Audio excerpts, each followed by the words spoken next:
अस्सलामु अलैकुम वरहमतुल्लाहि वबरकातुहू। नहमदुहु व नसल्ली अला हबीबिहिल करीम। अम्मा बअद फ़अऊज़ु बिल्लाहि मिनश शैतानिर रजीम। बिस्मिल्लाहिर रहमानिर रहीम। वला तहिनु वला तहज़नु व अंतुमुल आलौना इन कुंतुम मुअमिनीन। सदक़ल्लाहुल अलीयुल अज़ीम।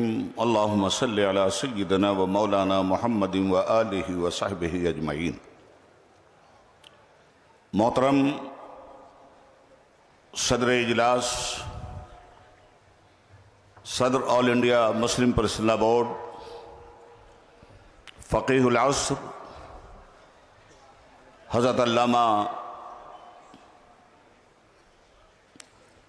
क़ाज़ी सैफुल्लाह रहमानी साहब, all India Muslim personal board के जनरल सेक्रेटरी हज़रत मौलाना फ़ज़ल रहीम मुजद्दिदी साहब, स्टेज पे तशरीफ़ फरमा मुअज़्ज़ज़ उलमाए मिल्लत इस्लामिया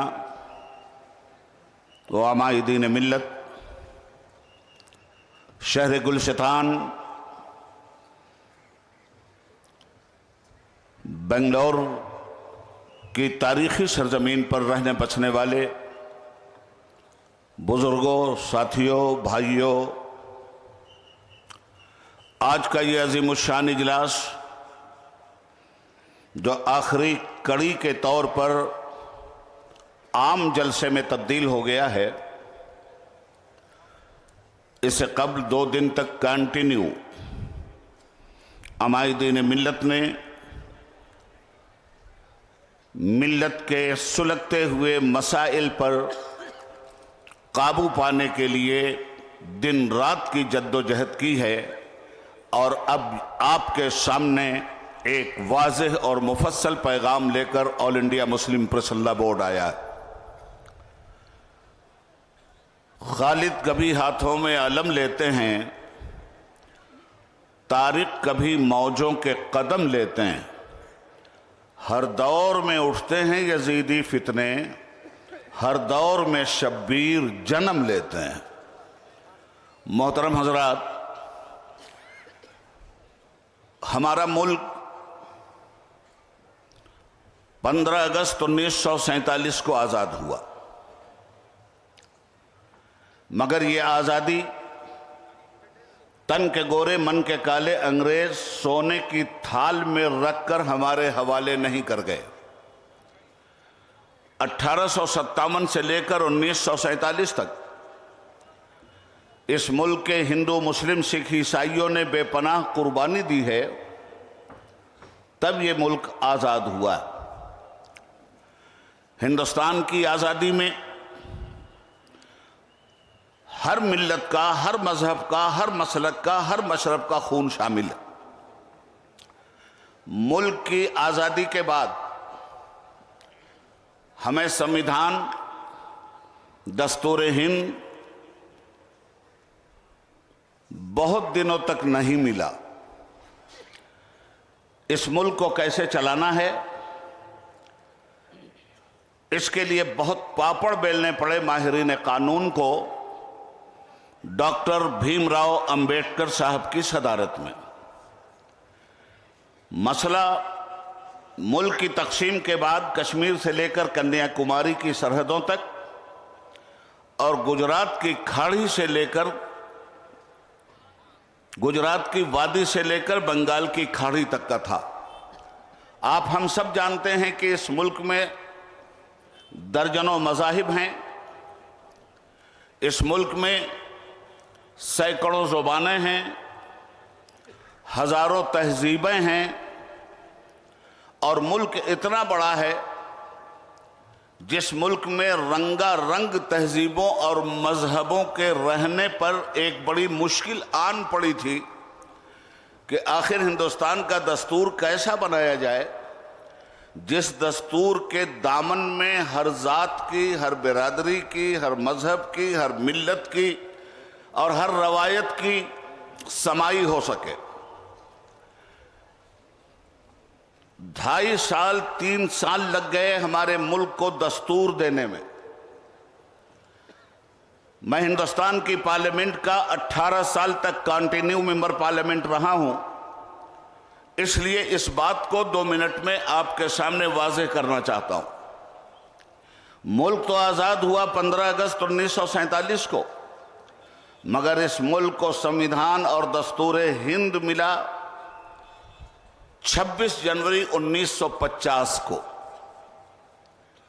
26 जनवरी 1950 को पार्लियामेंट की सभा पटल पर मुल्क का दस्तूर रख दिया गया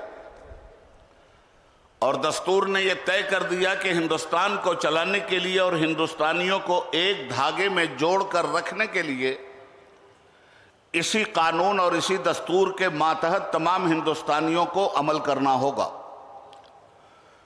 अब जब हम मुल्क के इस दस्तूर को देखते हैं तो 1947 से लेकर आज तक मुल्क के दस्तूर की रोशनी ही में हिंदुस्तानी अपनी जिंदगी के नशेबो फराज की गुत्थियां सुलझाते हैं।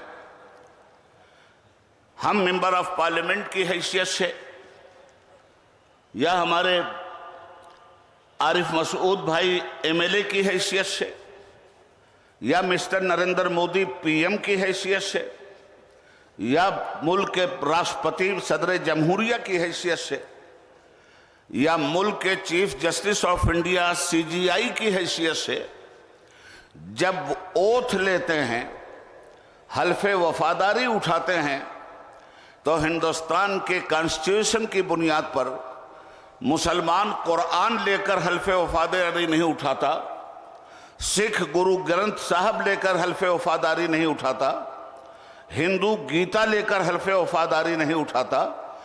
जितने लोग हैं अपनी मजहबी किताब को हाथ में लेकर हल्फे वफादारी नहीं उठाते, बल्कि दस्तूर हिंद को हाथ में लेकर हल्फे वफादारी उठाया जाता है। और दस्तूर हिंद क्या कहता है? हिंदुस्तान की सरजमीन पर रहने बसने वाले सारे लोग हिंदुस्तानी हैं।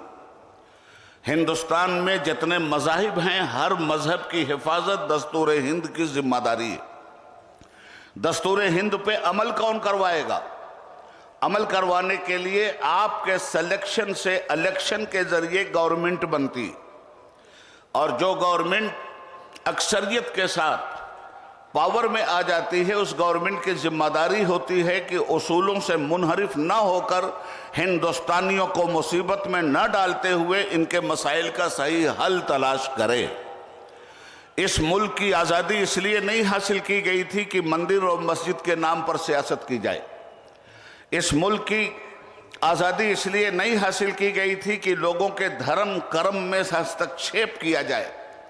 मुल्क का दस्तूर हिंद साफ तौर पे कहता है कि हर मजहब के लोगों को अपने अपने मजहब पर रहने की आज़ादी है, अपने अपने मजहब पर अमल करने की आज़ादी है, अपने अपने मजहब की तबलीग करने की आज़ादी, और अपनी अपनी संपत्ति को और अपनी अपनी जायदादों की हिफाजत करने की आज़ादी।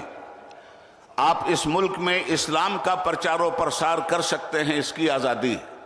दूसरे मजहब के लोग अपने मजहब का प्रचार प्रसार कर सकते हैं, इसकी आज़ादी।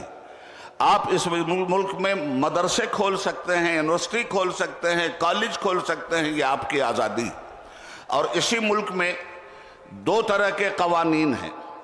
एक कानून को क्रिमिनल कानून कहते हैं और दूसरे कानून को सिविल कानून कहते हैं। सिविलियन कानून अलग हैं और ताज़ीरात हिंद के कवानीन अलग हैं। जब मुसलमानों के मसाइल की बात आई तो इस मुल्क में दस्तूर हिंद ने यह तय किया कि जहाँ तक ताज़ीरात का मसला है, अगर कोई मुसलमान चोरी करेगा तो उस चोर का हाथ इस्लाम के कानून की रोशनी में नहीं काटा जाएगा, बल्कि हिंदुस्तान के दस्तूर की बुनियाद पर उस चोर को सज़ा दी जाएगी। मगर मुसलमानों के लिए एक दफ़ा है और एक कानून है, और शरीयत एप्लीकेशन एक्ट 1937। शरीयत एप्लीकेशन एक्ट 1937 में बना था, जो आज भी हिंदुस्तान में नाफिजुल अमल है। शरीयत एप्लीकेशन एक्ट में दस्तूर हिंद ने मुसलमानों के बारे में जो वाज़ेह पैगाम दिया, वो पैगाम ये था कि मुसलमान अपने दाखिली मसाइल का हल कुरान और सुन्नत की बुनियाद पर तलाश करेंगे। मुल्क की अदालतों में हदीस की किताबें भी मौजूद हैं और मुल्क की अदालतों में इस्लामी फ़िक़्ह की किताबें भी मौजूद हैं। मुल्क की अदालतों में हिदाया भी मौजूद है और मुल्क की अदालतों में फतावा आलमगीरी भी मौजूद है। हिंदुस्तान के मुसलमानों का जब कोई आइली मसला आएगा तो 125 CRPC के तहत नहीं तय होगा, बल्कि शरीयत एप्लीकेशन एक्ट 1937 की बुनियाद पर तय होगा। अब शरीयत एप्लीकेशन एक्ट 1937 क्या है?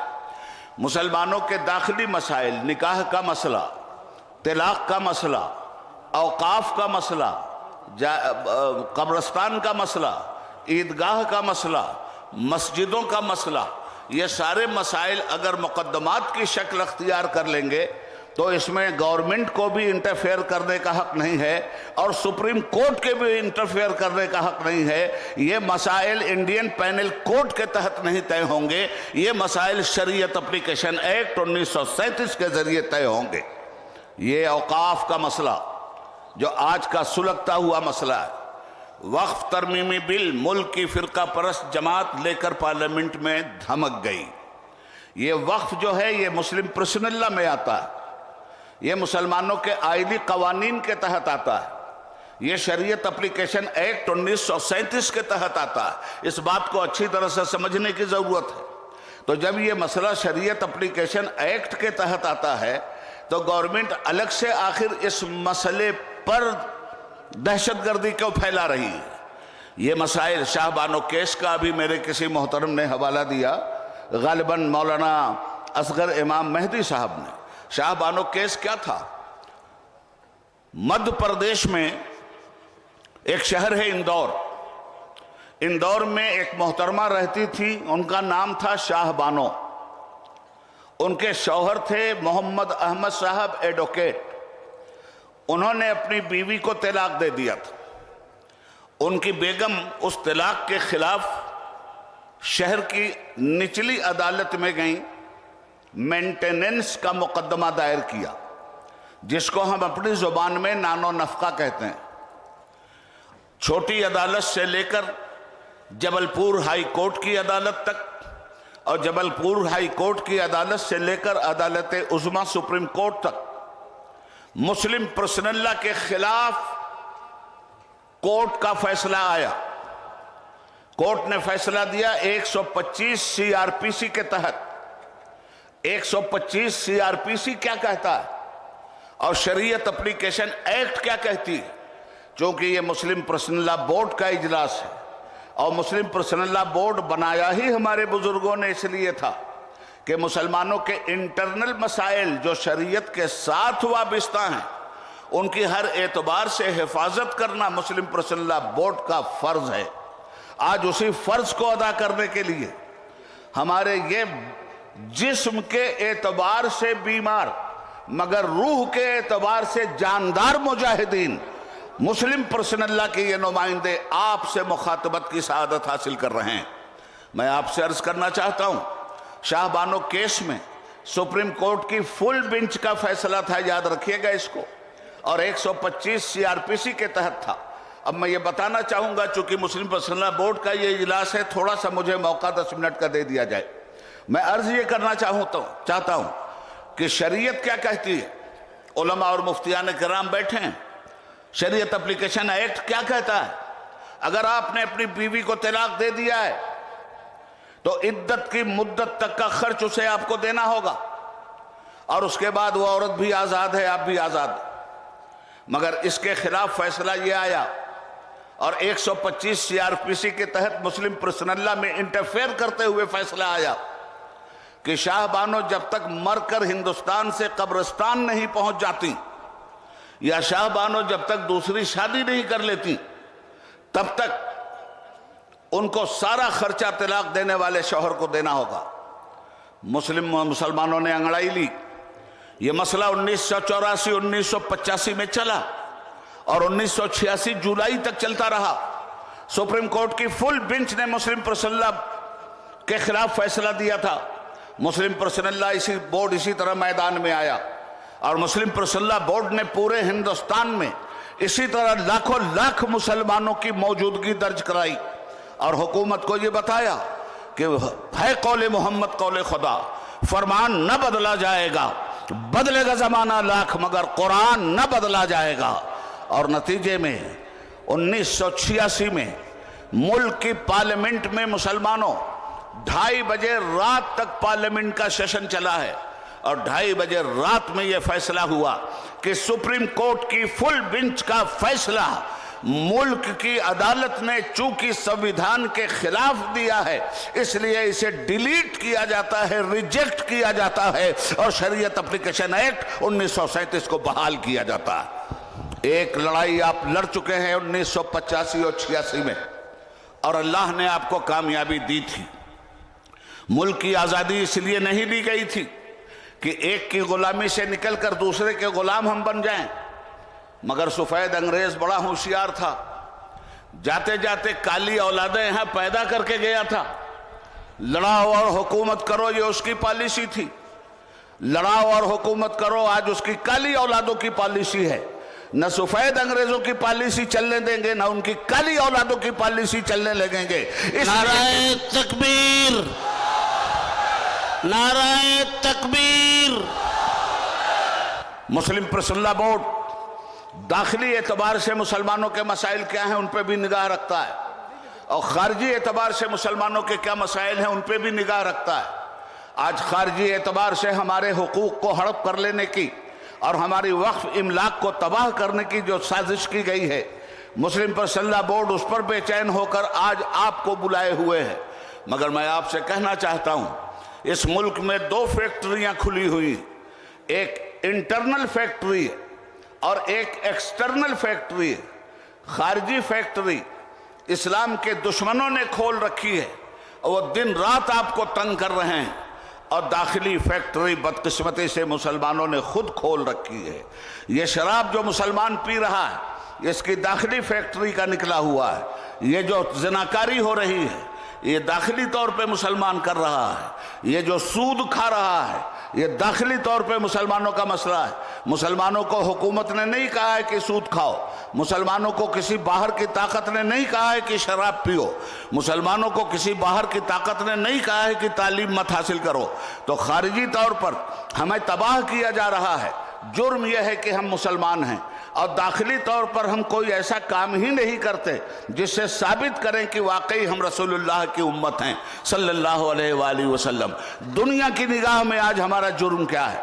हिंदुस्तानी मुसलमानों, दुनिया की निगाह में तुम्हारा जुर्म सिर्फ इतना है कि तुम मुसलमान हो। तो जमीन के ऊपर तो हम इस जुर्म में मार खाएं कि हम मुसलमान हैं, और जमीन के नीचे जाते ही मुनकर नकीर पूछें कि तुम मुसलमान कब थे, तो हम तो इधर से भी गए भाई उधर से भी गए। इसलिए ये इजलास बड़ी मतानत और संजीदगी का इजलास है। आपके मसाइल पर गुफ्तगू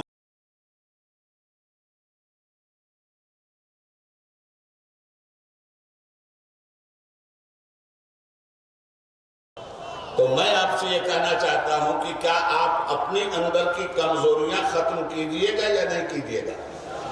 अभी बातें हो रही थी कि जहेज दुनिया भर का लिया जा रहा है। मैं मुसलमानों अपने उलमा से हाथ जोड़कर माफी मांगता हूं और फतवे की तलवार निकाल लें वो म्यान से, मेरी गर्दन पे भी रख दें, मगर जब तक मेरी पूरी बात ना हो जाए वो तलवार खुदा के लिए नहीं चलनी चाहिए। मैं तुमसे बिल्कुल एक बात कहना चाहता हूं। लोग ये कहते हैं कि गरीब लड़कियों से शादी नहीं की जा रही, नहीं कर रहे हैं लोग, सिर्फ अमीर घराना तलाश करते हैं। मैं उन लोगों का साथ देना चाहता हूं जिनका नजरिया यह है कि गरीब घर में हम शादी नहीं करेंगे। मैं उनका आज साथ नहीं देने के लिए तैयार हूं जिनका नजरिया यह है कि हम गरीब घर के अंदर शादी नहीं करेंगे। मत करो शादी। मैं तो कहता हूं किसी कीमत पर किसी गरीब के घर में शादी मत करना। मैं तुम्हारे फेवर में हूं। जब भी शादी करना तो अमीर घराने में करना। दौलतमंद लड़की ना हो तो शादी मत करना, उसके घराने वाले दौलतमंद ना हो तो शादी मत करना। मगर ये दौलत का पैमाना तुम नहीं तय करोगे, ये दौलत का पैमाना वही शरीयत तय करेगी जिसकी हिफाजत के लिए इजलास हो रहा है। हम रसूल पाक से पूछेंगे, या रसूल अल्लाह गरीब मुसलमान कौन है और अमीर मुसलमान कौन है? तो नबी की बारगाह से हमें ये पैगाम मिलेगा, गरीब मुसलमान वो है जो नमाज नहीं पढ़ता, अमीर मुसलमान वो है जो नमाज पढ़ता है। गरीब मुसलमान लड़की वो है जो नमाज नहीं पढ़ती, अमीर मुसलमान लड़की वो है जो नमाज पढ़ती है। गरीब मुसलमान लड़की वो है जो हराम नहीं खाती, अमीर लड़की वो है जो हराम नहीं खाती। तो जब शादी ही करनी है तो ऐसा घराना तलाश करो जिसमें दीन की दौलत मौजूद हो, इखलाक की दौलत मौजूद हो, हयादारी की दौलत मौजूद हो, बेपर्दगी से वो बच रही हो। आखिर गरीबी और अमीरी का ये मेयार आपने क्यों कायम कर लिया है? अल्लाह और रसूल ने जो गरीबी और अमीरी का मेयार कायम किया है, आप आइए उस मेयार की तरफ। दुनिया क्या आपको बदलेगी? आप तो खुद भी अपने दीन को बदलते चले जा रहे हो। बात बड़ी कड़वी है। मैं आपसे पूछना चाहता हूं, जब जहेज आप लेते हैं वहां दीन आपका होता है? जब बारात आप लेके जाते हैं वहां दीन आपका होता है? जब पटाखे आप फोड़ते हैं वहां दीन आपका होता है? जब आप फजूल खर्ची करते हैं क्या वहां दीन आपका होता है? जब माल की आप नुमाइश करते हैं क्या वहां दीन आपका होता है? जब एक दूसरे को 6 इंच छोटा करने की कोशिश दौलत हासिल करने के लिए आप करते हैं तो क्या आपका दीन वहां होता है? बारात जाएगी, शादी होगी तो शादी इस्लामी तरीके से होगी या गैर इस्लामी तरीके से? तो अब शादी का एहतमाम हमारे यहाँ कैसे हो रहा है? पहले मेहंदी की रस्म, इस्लाम गायब। उसके बाद रत जगे की रस्म, इस्लाम गायब। उसके बाद ढोलक बजेगी, इस्लाम गायब। उसके बाद लड़की वालों पे 200 बारातियों का बोझ डाला जाएगा, इस्लाम गायब। उसके बाद पटाखे फोड़े जाएंगे, वहां भी इस्लाम नहीं। उसके बाद बारात जाएगी, वहां भी इस्लाम नहीं। उसके बाद जब लड़की वाले के घर पे पहुंचेंगे तो वहां भी तूफान मचाएंगे, वहां भी इस्लाम नहीं। कहीं भी तो आपके साथ इस्लाम चला या कहीं भी इस्लाम को आप साथ में लेके चले? अब जब स्टेज पे दूल्हा बिठाल दिया गया तब फिक्र हुई कि फकीहुल असर से कहा जाए, हुजूर अब इस्लाम के बगैर काम नहीं चलने वाला, अब इस्लाम को बुलाइए। अब काजी साहब बुलाए गए, 2 गवाह बुलाए गए, अब इस्लाम आया और निकाह जहां खत्म हुआ मियाँ भाई ने इस्लाम के कान में कहा, भाई साहब हम आपको इस्तेमाल कर चुके, अब प्लीज आप जाइए, हम वही करेंगे जो हमको करना है। तो मुसलमानों, तुम्हारी शरीयत को अगर हुकूमत वक्त की नापाक पॉलिसी तबीयत में बदल रही है तो क्या अब भी वक्त नहीं आया कि तुम अपनी खुद साख्ता तबीयत को शरीयत के कालब में ढालो? तुम खुद सच्चे मुसलमान हो जाओ, तुम्हारे मसाइल खत्म हो जाएंगे। जब मैं कहता हूं कि या अल्लाह मेरा हाल देख, हुक्म होता है कि अपना नाम-ए आमाल देख। इस्लाह माशरा के सिलसिले में मैंने बात इसलिए की कि मुस्लिम पर्सनल बोर्ड अमली तौर पर इस्लाह माशरा की बात करता है और मैदान अमल में मौलाना उमरैन साहब को मैं मुबारकबाद दूंगा कि उन्होंने जिस शोबे की जिम्मेदारी संभाली है उस शोबे में उन्होंने हर जुमा को मुसलमानों को खिताब करने के लिए बाकायदा मजबूत खुतबात फराहम किए हैं ताकि मुसलमान उन खुतबात के जरिए अपने हालात को सुधारे।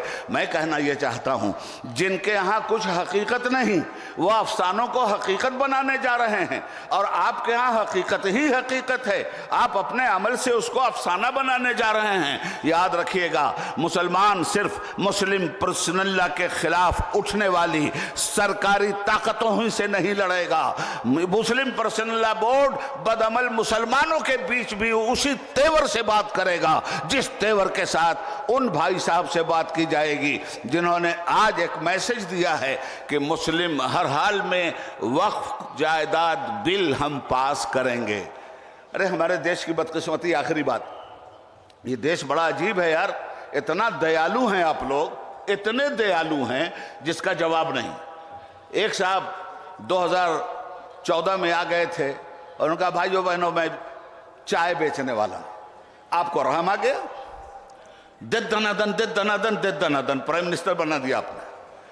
तो अगर चाय ही बेचने वाले को बनाना था तो केला ठेला पे रखने वाले मर गए थे क्या? किसी पान बेचने वाले को बना दिया होता, पूछ के तो यार चूना लगाता। आज तो बिना पूछे पूरे देश को चूना लगाया जा रहा है। तो हम ये चूना लगाने में उन्हें कामयाब नहीं होने देंगे। आखिरी बात यह है दोस्तों कि प्रसन्नला बोर्ड अपनी वाज़ेह पॉलिसी आपके सामने रखेगा। हमें जरूरत पड़ सकती है। हमारे किसी साथी ने कहा था कि संसद में तुम बैठे हो, सड़क हमारी है। तो सड़क आपका इंतजार कर रही, और वक्त आने पर अगर बोर्ड ने आपसे ये गुजारिश की कि अब आइए सड़क पर, तो आप पूरे मुल्क में बोर्ड की आवाज बनकर ये बतला देंगे इन लोगों को कि न झुके थे न झुकेंगे। अल्लाह रब्बुल आलमीन हमें और आपको इस्तिकामत अता फरमाए, दाखिली एतबार से भी हमारे मसाइल का सद्देबाब फरमाए, और खारिजी एतबार से भी हमें कुव्वत अता फरमाए कि मुस्लिम प्रसन्नला बोर्ड कामयाबी के साथ आपकी नुमाइंदगी करने में अल्लाह रब्बुल आलमीन की बारगाह में सुरखरू हो जाए। खुदा हाफिज।